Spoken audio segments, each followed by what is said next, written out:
Warm morning, everyone. I welcome you all to the current affairs discussion of the Hindu on 29th April, that is Saturday. My name is Pritesh Mathurkar. I welcome you all on the behalf of StudyIQ English IAS Discourse.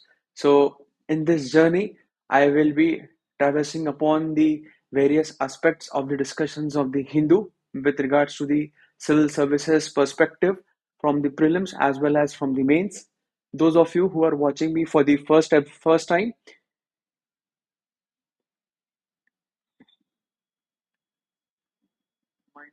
those of you who are watching me for the first time, I hope and I pray that these sessions have a great utilitarian value in your preparation.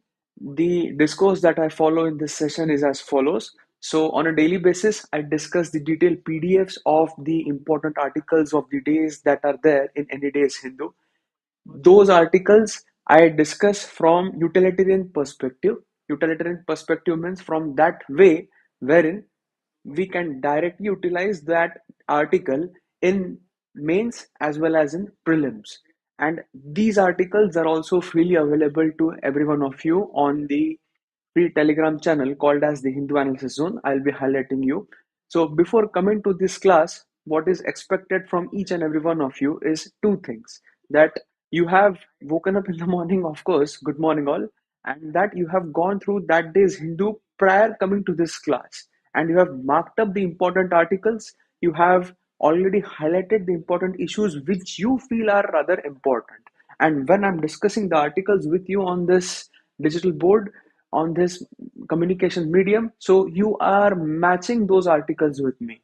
So two things we can achieve out of this. The first thing that we can achieve is that we can have a confidence in yourself and in me too, that yes, we both are moving in the right direction. Because why? My ultimate aim with each and every one of you is that I need to make you comfortable with the discourse. And number two, once you practice this, once you master this, you will have a command on current affairs, you will have a command on your syllabus. Because what the Hindu analysis will do primarily for you, it will help you in interlinking the different disciplines. So this is the premise of this lectures.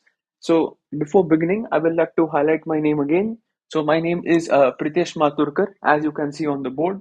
And the PDFs which I'll be discussing, they will all be freely available to you on a Telegram channel called as HAZ. Okay, HAZ stands for Hindu Analysis Zone. I have deliberately kept it in the names of SEZ, Special Economic Zone. So you have Hindu Analysis Zone. And the joining link is this t.me, the Hindu Analysis Zone. So once the session is over, every day I upload the PDFs on this channel. So you can go back, you can revise the PDFs, and you can make your own detailed summaries out of it. Okay. So this is how we will proceed in any day's session. So before any further ado, let's begin with the discussion of today's articles. So if I'm discussing with you all today's articles on a scale of, let's say, 1 to 10, today's articles are barely 4 to 5. Okay, I'm talking in sense of difficulty level. Okay, what do you mean by this? That every day we will have some kind of articles which will be very, very significant from the civil services perspective.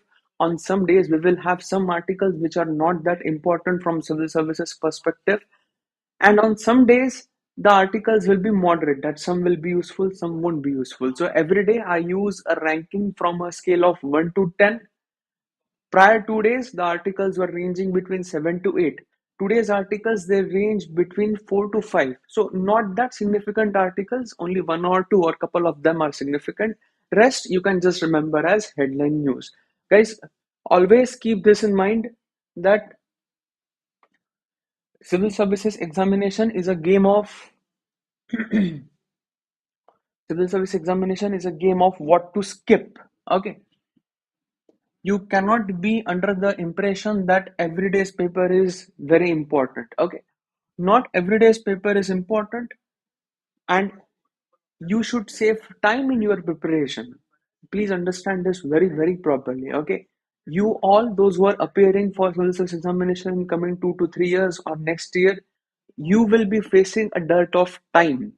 And this being our first week with regards to discussion on this, hence I'm reiterating my theme again and again. My job primarily with you all is that you should all save some time for your GS preparation and for your optional preparation. Okay, so every day please focus on doing current affairs analysis. I say to you, devote your time to GS and also devote your time to optionals too. Okay, so today's news, only four articles are important with regards to the coverage of today's Hindu, and out of that, only one article is technically significant. Rest of the articles, you can just see the PDF, you can have a compilation of that in your notes, or you can have the compilation on the Telegram group itself. So just revision of it will do for you. Okay.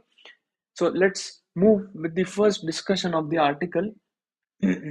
So the first article which I'm doing with you all is from the city page of Delhi. Okay. See, when we did the introductory sessions, I made you understand the importance of the Delhi edition. So for the first time today, the importance of Delhi edition is being put forward. Okay, because Delhi being the capital of India, so you have a tribunal over there called as National Green Tribunal, and that tribunal delivers some important judgments. Okay, that tribunal has some important jurisdictions. So this article is with regards to that only. So let's begin with the discussion of the first article. So this is the first article with regards to the cleaning of Yamuna as of this year. So Delhi, Haryana officials to work in coordination to clean polluted Yamuna. Okay. All of you know that Yamuna flows through our national capital region, national capital territory too, and Yamuna has been pegged with very severe pollution. Okay. So you have effluent discharge. Please remember this word in Yamuna. What do you have?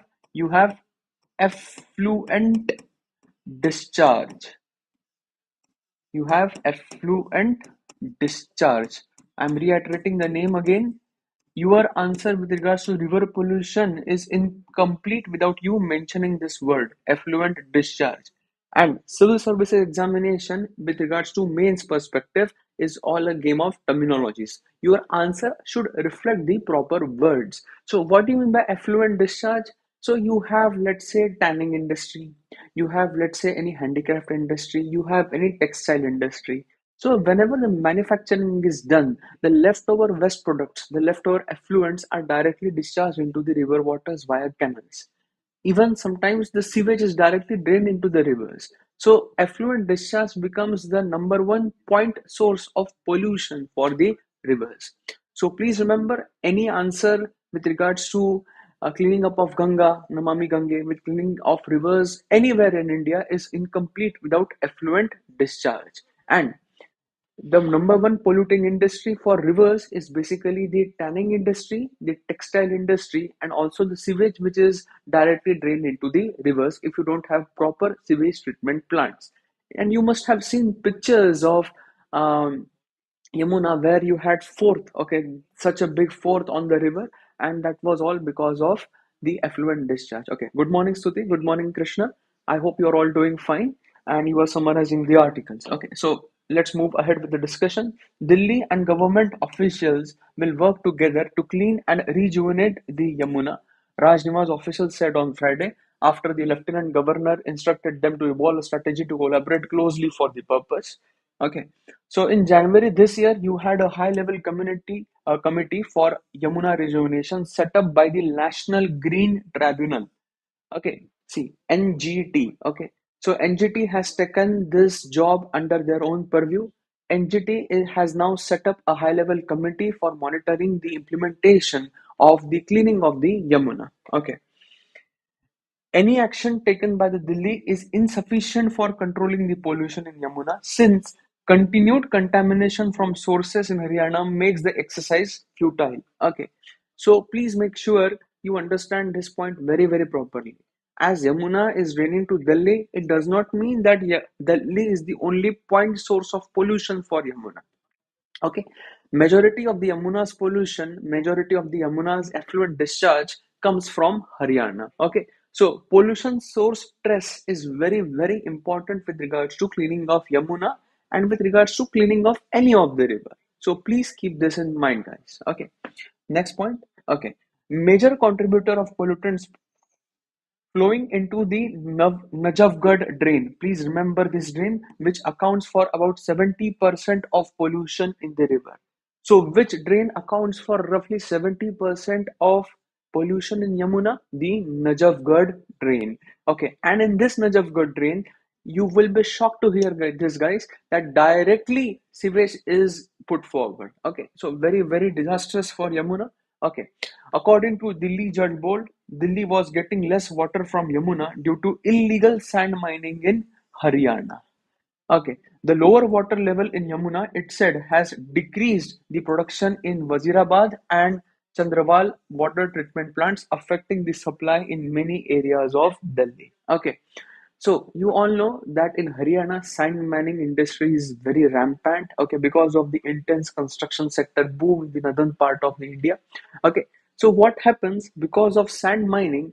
The drainage characteristics of the rivers alter. Okay, so if you mine the riverbed, the carrying capacity of the river is adversely affected. Okay, some water percolates, some water runs off the coast, and because of this, the lower catchment areas, they don't receive that much amount of water. Hence, if you want to treat Yamuna, if you want to ensure that good water comes in Delhi, you also need to prevent what? Sand mining in Haryana. And mind you guys, this is also important for majority of the peninsular rivers too. Okay, Mahanadi, Godavari, Krishna, Bhima, okay, Kaveri. In all of these rivers, sand mining is very rampant. Okay, so if you want to really let the natural flow of the rivers, you should all understand the fact that illegal sand mining needs to be stopped. And I hope that those of you are listening to me, majority of you should become IS officers. And once you become IS and IPS officers, you will have to deal with illegal sand mining on an aggravated scale in India. Because India, being a country where we are pushing for rapid urbanization, so sand is used in construction, it is used in making mortar along with cement. So you need to do this very carefully. Okay, you need to execute the negation of sand mining in India at an aggravated scale. Okay, so please remember that illegal sand mining in Haryana has resulted into less water for Delhi, and the two water treatment plants are at Wajirabad and Chandrawal. Okay, you can directly use this example as in case studies. You can quote this in ethics too. You can quote this in GS paper 2 too. Okay, governance. Next point. Okay, there has been substantial progress in setting up of sewage treatment plants to treat sewage water before discharging it into Najafgarh drain. Okay, so what you do you mean by this? Lieutenant Government has highlighted that despite assurances from Haryana Irrigation Department, there has been no substantial progress.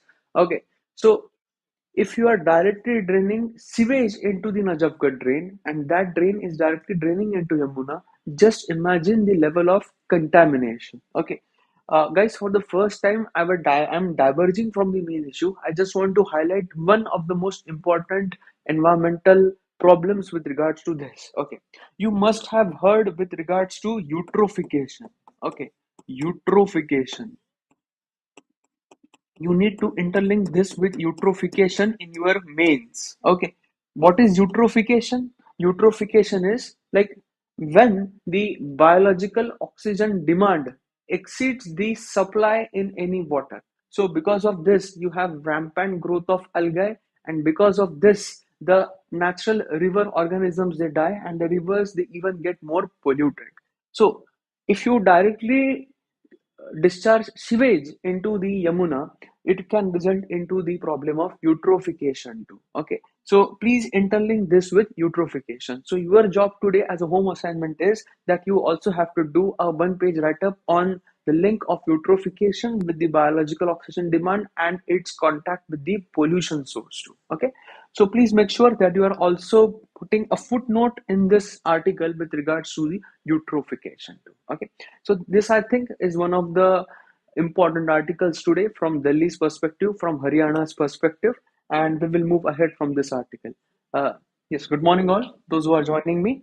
Okay, so the next article which is important today is the most technical article up till now with regards to Indian polity. Okay, so please listen to me very carefully. Okay, I hope that my voice is good. Those who are listening to me, you can give me a visual feedback too. okay, in the form of chats, in the form of comments.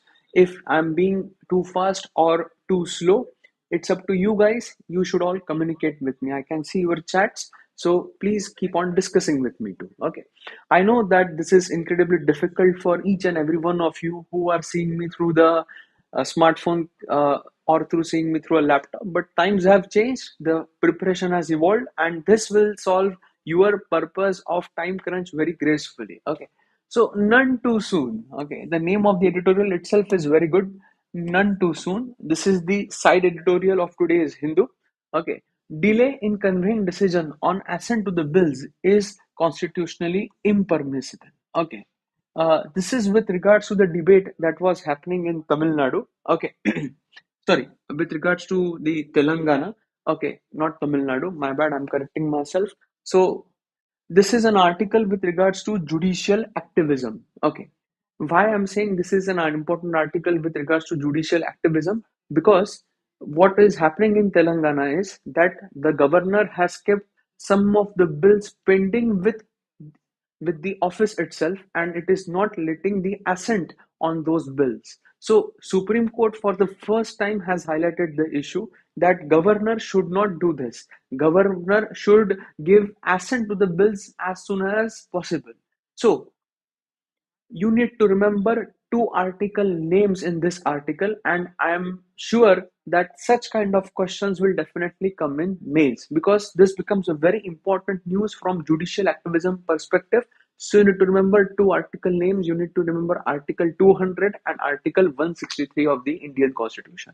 I will highlight both the articles for you on the digital board. You don't need to worry, but make sure with regards to this issue, you are remembering article number 200, 200 and article 163 of the Constitution. So article 200 is with regards to assent to the bill, and article 163 is with regards to aid and advice of the cabinet. Okay, so let's begin the discussion of this article. Supreme Court has given a timely reminder to the governors. Okay, the Supreme Court in general has given timely reminder to the governors that the Constitution expects that a decision to return a bill to the State Assembly for reconsideration. So, governor can keep a bill, governor can keep a bill for president assets, or he can also keep or he can also give the bill for reconsideration to the Legislative Assembly. Should be made as soon as possible. This is the crux of this article.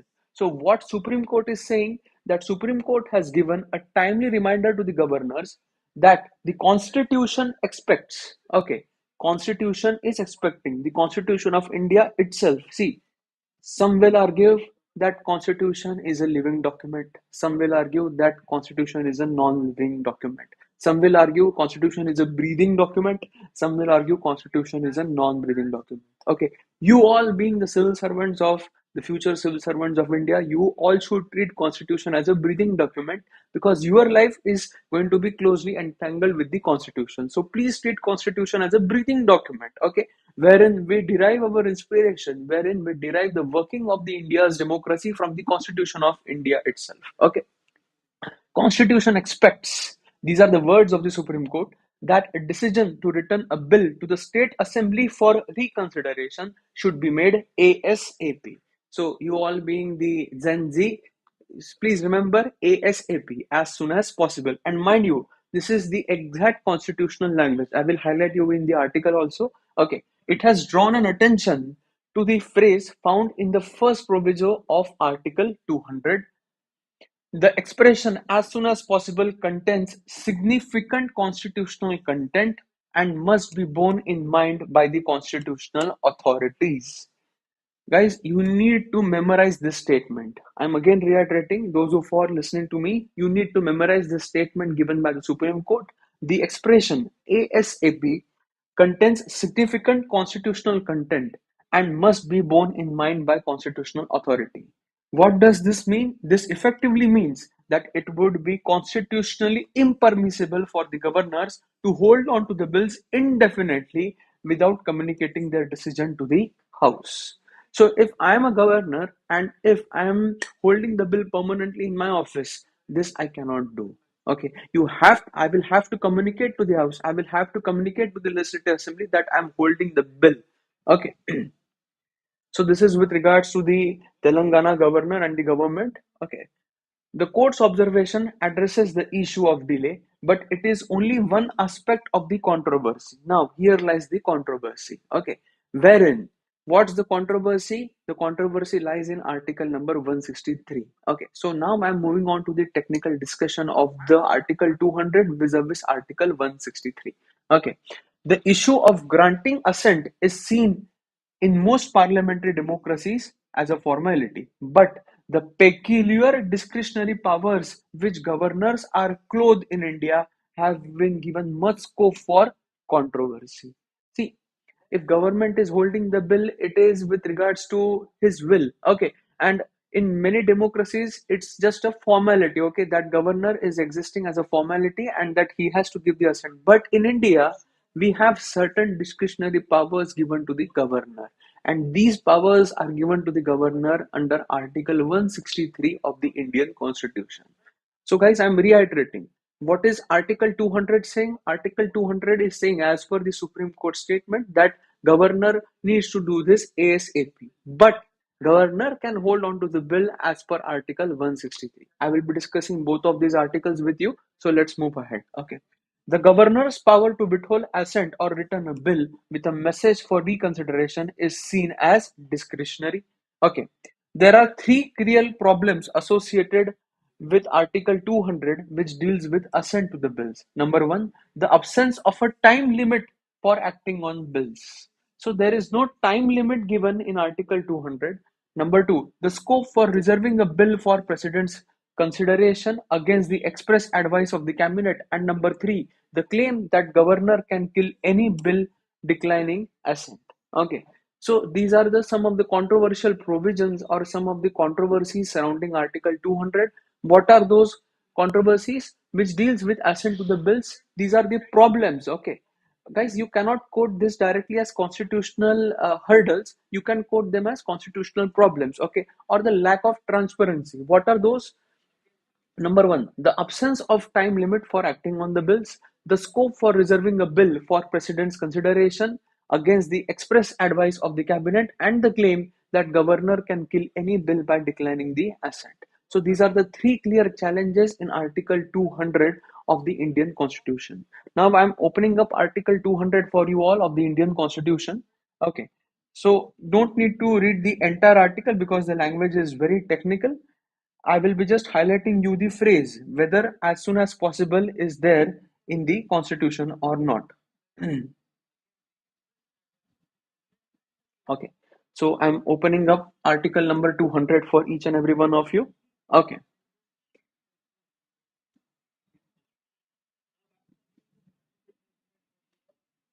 Okay. So if you see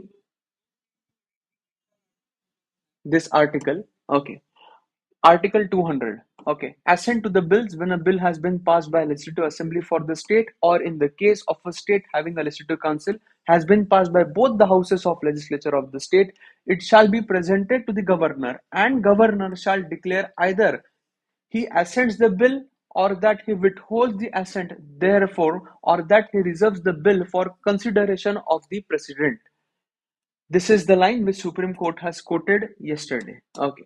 Provided that governor may, as soon as possible after the presentation to him of the bill for assent, return the bill, if not money bill, together with a message. So this is the line which Supreme Court has quoted yesterday, that provided that governor may, as soon as possible after the presentation to him, should give the assent. So this is the constitutional language which itself the Supreme Court has quoted, and hence I have asked you to memorize the statement that there is some constitutional expectation. Okay, please remember the word constitutional expectation. I know keeping expectations is wrong, but now this expectation is having constitutional validity. So you have to keep this constitutional expectation. So any of you becomes governor in your future life course, you become very big. I hope that every one of you becomes a big personality. So you will have to keep in mind that now constitution is expecting from you that you have to give assent to the bill as soon as possible. So just remember this much from this article. Let off go. Okay. So the three clear problems that you have while discussing Article 200 is that number first, I'm again reiterating, there is absence of time limit. Second, there is no scope for reserving a bill. So governor can reserve any bill for the president's assent, for the president's consideration, even without acting with the advice of the council of ministers. Okay, so he can go against the advice and he can keep the bill. He can go against the advice of the cabinet and claim that the governor can kill any bill by declaring the assent. Okay, the mischief lies in article 163. So the second article which you need to remember today is article 163, which hedges that the primary rule that the governors function on the aid and advice of the cabinet, with a clause that prohibits any inquiry whether a particular matter fell within their discretion or not. Okay, what does this mean? That if I am the governor and if I am keeping a bill for for reconsideration, if I'm keeping the bill for consideration of the president, or if I'm keeping the bill just for killing it, okay, I'm not passing it to the legislative assembly. So this is my discretionary power. No one can question this power of me keeping the bill. So article number 163 has a little mischief, that the discretionary power of the governor can never be questioned. Okay, so Article 200, I already pointed out the three problems with regards to the passing of bill, and Article 163 has got this little mischief. What is this mischief? That the discretionary powers of the governor cannot be questioned by anyone. Okay, neither the president, neither the house, neither the council of ministers. So please remember these two articles, article number 200 and article number 163. Okay. There is no doubt that ought to be changed either by amending the constitution or through an appropriate Supreme Court verdict, so that the misuse of gubernatorial discretion can be kept in check. So this needs to be kept in check. Otherwise, the office of governor will become very, very powerful. So in due course of time, guys, you will see some judgments with regards to this. See, constitution is not a static document. Constitution of India is an evolving document. There are provisions made inside the constitution wherein it can be amended. So it's a breathing document, it's not a non-breathing document. Breathing document, you will have evolution of constitution, but for now please remember the distinction of article 200 and the distinction of article 163. Article 163 has this little mischief, that the discretionary powers of the governor cannot be questioned under law. Okay, they are his sole powers, and he can act against the advice and he can keep the bill just for killing it too. Okay, so article 200 and article 163. So this was one of the most technical articles up till now. I hope this article is clear to you, and I hope that all of you will summarize this article very, very gracefully. And mind you guys, this is an article with regards to judicial activism. Please remember this. Okay, you can have direct question in mains too. Okay, highlight some of the issues with regards to judicial activism. Why I'm talking about judicial activism? Because Supreme Court is advising the gubernatorial office of governor. Okay, governor's office is a very prestigious office. So Supreme Court is in a way directing governor, you are not allowed to do this. There is some constitutional expectation from your end that you need to pass the bill as soon as possible. You cannot keep the bill as per your whim. You cannot just keep the bill for killing it. Okay, so there is certain constitutional expectation. So this becomes a part of judicial activism. Now, if any amendment comes with regards to Supreme Court judgment, that will become the part of judicial adventurism. Whereas Supreme Court is going beyond its regular working, and it is advising the office of governor, not advising, now it is regulating the office of governor that you need to do this at any cost. So this is just one constitutional expectation which Supreme Court has given to the governor's office, that you should do this. And please remember this, guys, this line, I'm again reiterating, this line can be asked directly as a one liner in your mains comment. Okay. Okay, so the line over here is, the expression as soon as possible contains significant constitutional content and must be borne in mind by the constitutional authorities, the court observed. So this line can be directly asked in mains. Please make sure that you are comfortable with this line. Okay. I'm deliberately going slowly, guys, so that here only your concept is clear. And just after this lecture, in 5 to 10 minutes, you are summarizing this. So, Article 200 and Article 163. So, was the most technical article of today. So, now let's move ahead with the discussion of the other articles. Okay. The next article that I'm discussing with all of you.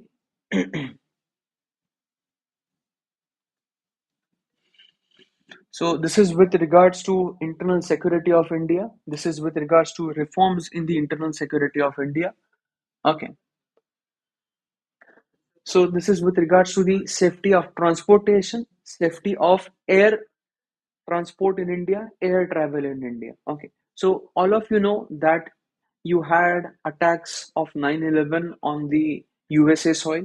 You had attacks on the Twin Towers. After that, USA formulated a new agency for securing its transport, for securing its travel, and for using a umbrella organization for regulating and for providing a complete security perspective to all kinds of travel in USA. So in USA, if you go to United States of America, so you will have one umbrella organization called as TSA. TSA stands for Transportation Security Administration. Okay, this TSA regulates all the transport infrastructure, it regulates all the transport security of USA. So it's a kind of umbrella organization wherein air traffic is regulated, wherein rail traffic is regulated, wherein road traffic is regulated, and port traffic. Port traffic means seaport traffic is regulated. So just one umbrella agency, every transport sector is being taken care of with regards to security. So for the first time in India, you have discussions of formulating such an agency which can regulate all of the air traffic, road traffic, rail traffic, as well as the port traffic. Okay, so let's continue with the discussion of this. Along the lines of Transportation Security Administration of the US, the US government, the Union government is considering creation of a unified security force for all airports in the country that will also combine immigration and customs. That will also combine immigration and customs. What's present day scenario? I'm just jumping to the last paragraph of this line. Okay. If you consider present day scenario, today BCAS, okay, Bureau of Civil Aviation Security, the security watchdog of civil aviation falls under the Ministry of Civil Aviation. So BCAS will fall under civil aviation. So any security of civil aviation will be borne by BCAS, Bureau of Civil Aviation Security. The CRPF, which guards the airports. Okay. So if you go to any airport, the security infrastructure of the airport is managed by CRPF. Okay, it is managed by CISF, Central Intelligence, Central Industrial Security Force. Okay, which falls under what? It falls under the Ministry of Home Affairs. Okay, so the safety of passengers falls under BCAS. The security of the airport infrastructure, it falls under Ministry of Home Affairs, and the Bureau of Immigration, which regulates the immigration in India, is also borne by Home Affairs. So if you are coming from outside country to India, if you are, let's say, if you are coming from USA to India, so you have to do immigration. So immigration is also managed by Home Affairs. And lastly, the Customs Department, custom departments wherein you have formulation of excise duty. If you bring in some illicit goods, the custom officials will catch you. So that is borne under the Finance Ministry. So just imagine, in air transport or in air traffic or in air travel, okay, which three ministries are coming into play? BCS is falling under Civil Aviation Ministry. Okay, the Bureau of Immigration as well as the security of airport infrastructure, which is managed by CISF, it is falling under Ministry of Home Affairs. And lastly, the customs officers or the formulation of excise duty is falling under Finance Ministry. So just imagine that the air travel in India is being pegged by three different ministries. You have Civil Aviation Ministry, you have Ministry of Home Affairs, and you have the Finance Ministry. I'm again reiterating, wherein Civil Aviation Ministry is coming in with regards to the safety of air travelers. Okay, so recently you must have heard the news that some of the passengers were very unruly and they need to be debarred. So therein BCAS will come into play, Bureau of Civil Aviation Security. If you want to immigrate to India, if you want to ensure security of India, Ministry of Home Affairs comes into play. And if you want to regulate customs, you need to have Ministry of Finance which needs to step in. So now just imagine three different ministries managing air travel. This is not done. So now you need to have one security force, you need to have one unified force which will regulate everything. And this is what is being done in USA. So there is one TSA. TSA will stand for Travel Security Administration. The Travel Security, sorry, the Transport Security Administration, it will regulate this everything. So for the first time in India, we are now having discussions with regards to this. Okay, so let's move ahead. Okay, so there was a conference, and in this conference, it was decided that we should expand the scope of India TSA-like force to include security force for sea and land ports as well as for roads and highways. So we should have a TSA-like force in India, which will not only provide security for air travel, but it will provide security for land and seaports as well as for roads and highways. Okay. The move to a TSA-based concept across 148 airports, which will grow to 220 airports in the next 3 to 4 years, we should have a seamless security system. What do you mean by this? That in India, presently you are having approximately 220 airports. So out of this, CISF CISF only manages 66 ports. Okay, 66 airports. Rest of the 148 airports, they are managed by the local state police. This is not done, guys. So only some of the major airports, they are being handled by CISF. Rest of the 148 airports, to carry out security functions, state police oversees the security. So just imagine, in India, out of the 220 airports, less than 50% are managed by CISF, majority of them are managed by the state police. So this is not good from security infrastructure point of view. Hence, we require an agency like TSA in India too, which can manage the overall administration and the security. Okay. But today, coordination with multitude of agencies becomes difficult. What is envisaged is not only a unified security agency for aviation, but also shipping, metro, road, rail, land, and seaports. So you need to remember this, that we need to have a multi-zonal agency. We need to have a big umbrella agency which will regulate metro, land, sea, air travel, and even road travel and rail travel in India. So this is a very big reform. If this reform happens, then it will solve a big time purpose in India, and the security infrastructure of India will be even more tightened. And we will get an assurance that yes, our travel will be very safe and our travel will be very, very secure. Okay. And why this is important, guys? Please remember why we need to have such kind of agency. So this is a way ahead. Why we need this? Why? Okay. Why do we need this? Okay. So the proposal comes at a time when country is expect to be the third largest aviation market in the world by 2024 and is already the third largest domestic aviation market after US and China. So India right now is the third largest domestic aviation market, and by 2024 it is bound to become the third largest aviation market too. Okay, so aviation includes commercial, aviation includes non-commercial, and non-commercial basically the civilian transport. So India is bound to become third largest aviation market by 2024. India is already the third largest domestic civil aviation market after USA and China as of today. Hence, this becomes very important that we need to have such kind of reform. It is also the world's fastest growing market at 9%, though it accounts only for 2% of global passenger traffic, a statistic that is often cited to demonstrate the potential for further expansion in the country. So we are growing roughly at 9%, but the domestic air traffic is growing only at 2%. So it is bound to grow. Hence, we need to have such kind of security infrastructure which can suck in the excess demand whenever we increase our infrastructural status. So please remember this article from this perspective. I'm quickly summarizing the article for you all. So presently, if you are traveling, Your security is being ensured at the airport by CISF. If you are immigrating, your security is ensured by the Bureau of Immigration. Both of this, CISF and Bureau of Immigration, they fall under which ministry? Ministry of Home Affairs. Okay.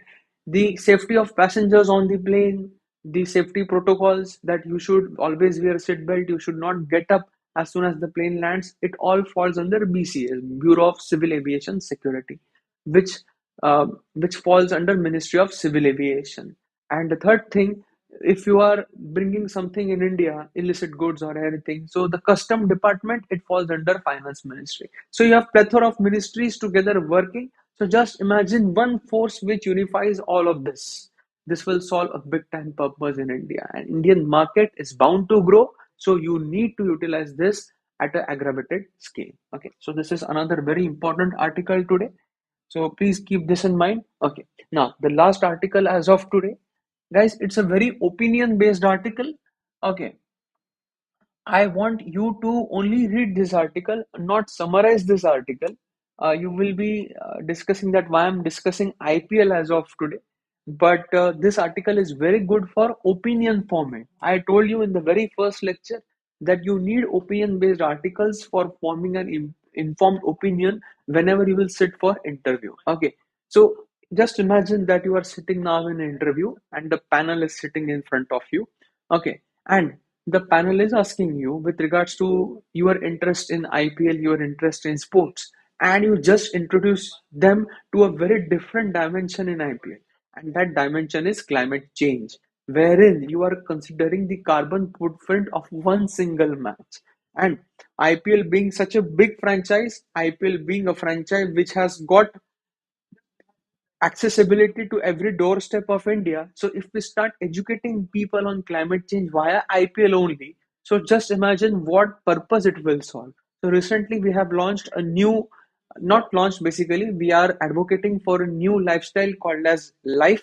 It has been propagated by our honorable prime minister. So this is an article with regards to that only. And in this article, I don't need you all to summarize anything. I just need you all to understand this and just keep this as an informed article. Okay, you will be shocked to see the statistics which I'll be discussing with you all, and you will, I guess you will also feel sad for this, that oh, we didn't know this, and this is how we should inform the others. So what I will be discussing today, I think it's your humble duty also that you educate your family members with regards to this too.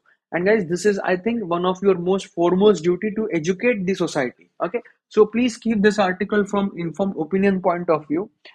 So if we are considering IPL, okay,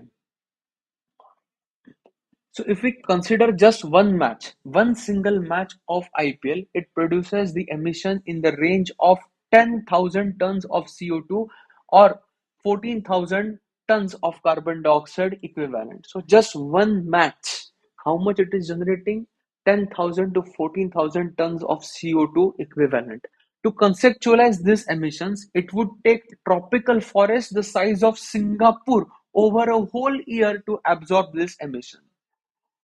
So just imagine the statistics, guys. You are watching, you are having one match of IPL, and in that one single match is generating so much CO2 that it will require a tropical rainforest of the size of Singapore a whole 1 year to absorb the emissions.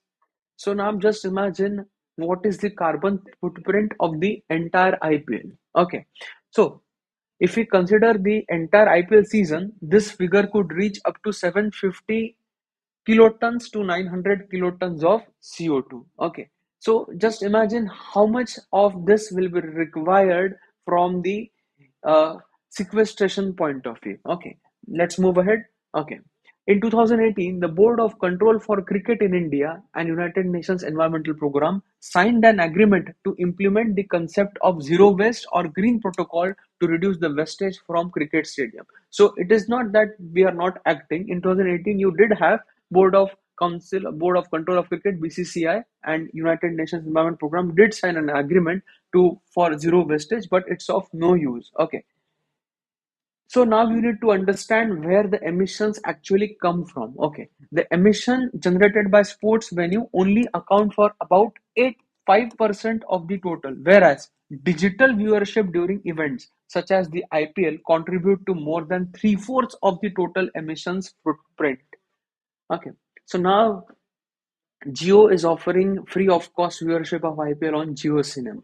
So you watching on Jio Cinema will account for how much of the emissions? Three-fourth. Just imagine. Okay, three-fourth of the emission. In addition, data centers are the second most significant contributor to the emissions, something that might often go unnoticed. So if you are watching on your mobile phones, so that information is being relayed from a data center, and that data center is consuming hell lot of energy, and today majority of the data centers are not energy efficient. So you watching IPL on your smartphone is going to burn the climate. And how much of this? So just imagine one single season of IPL will require how many tropical rainforest of Singapore? More than 300. And it will require how many days? One complete whole year to sequestrate that carbon. So you watching IPL digitally is of also burning the planet. Okay, so you need to be educated with regards to this. Okay, spectator travel, luxury accommodation, and backup generators round up the list of top five emitters.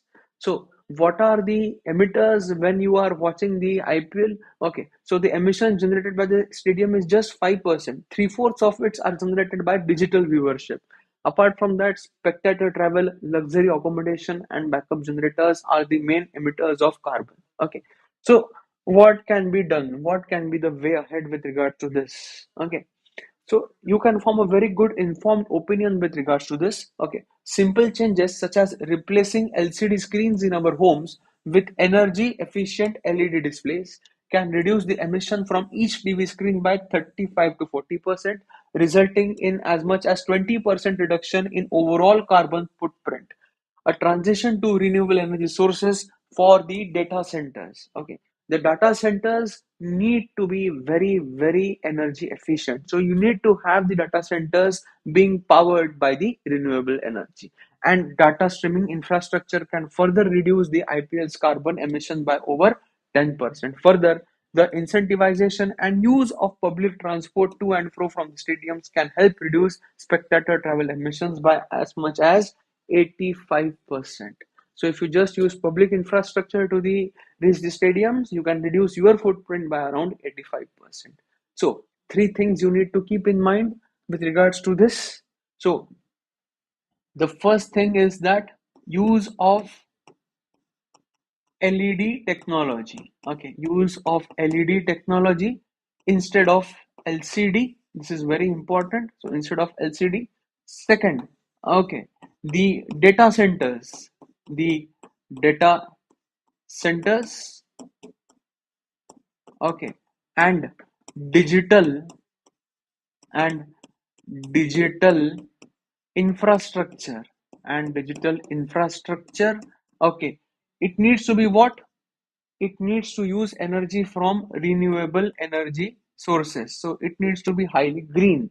And number three, okay, if you start using public infrastructure, okay, if you start using public transport, so you can reduce your carbon emissions by up to 85%. Okay, so just imagine this. So guys, I think that this is our duty also, that we educate our family members and you also form an informed opinion with regards to this.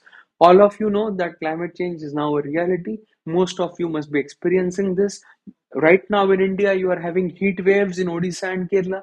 Today only IMD has predicted severe heat waves in the eastern part of India. The north and northwest is receiving unusual rains. Western Maharashtra is unusually cooler. So all of this is translating because of such heavy carbon emissions. Okay. So these were some of the important articles today. I hope that these articles have solved the purpose for you all. I'm again reiterating, guys. My name is Pritesh Mathurkar. Okay. You can join me on this Telegram channel, the Hindu Analysis Zone. The name of the channel is HAZ. The link I'm showcasing you on the board, wherein I will be directly posting the PDFs of whatever I have discussed today as it is, so that you have a working understanding of whatever I have taught you, and you are just summarizing the entire day's current affairs in 15 to 20 minutes. So that is my premise with all of you. So now we will be meeting directly on Monday, wherein I'll be discussing the current affairs of Sunday, that is 30th of April, and of Monday too. Okay. So that session will be a little bit longer because I will have to crunch in 2 days of Hindu. So please bear with me, and I hope that these sessions are enlightening to you, and these are utilitarian point of view. These lectures are having great significance in your preparation. Okay, so I thank you on the behalf of Study IQ, and I will see you everyone on Sunday. Have a great day, everyone, and have a happy weekend. Okay, okay. Thank you, Krishna.